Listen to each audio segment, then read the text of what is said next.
Welcome to our channel. Today we how to register with Wix for rental listing website setup, quick tutorial step by step clearly. Begin by opening your web browser. In the address bar, type wix.com and press enter. Once the Wix homepage loads, locate the Get Started button.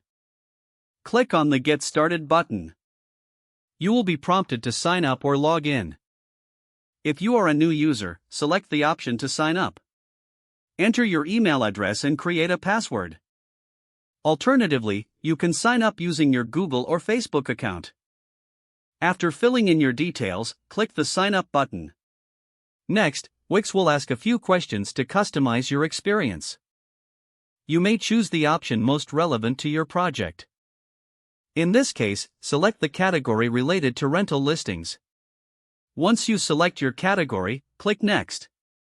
Wix will then offer to guide you through creating your website. Choose the option to create a new website.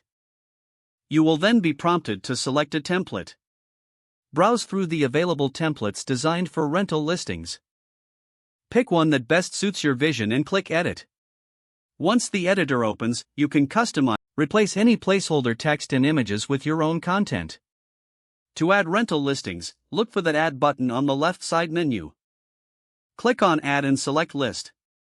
Choose an appropriate layout for your rental listings. Fill in the details for each rental property, including photos, descriptions, and prices. After entering the information, save your work frequently. Once you are satisfied with your website, click the Preview button. Review your website to ensure it looks and functions as intended. When ready, click the Publish button in the top right corner. You will need to choose a domain name for your website. If you want a custom domain, you may need to upgrade to a premium plan. If you are fine with a Wix domain, simply follow the prompts. Don't forget to like this video and subscribe to our channel for more step-by-step tech guides.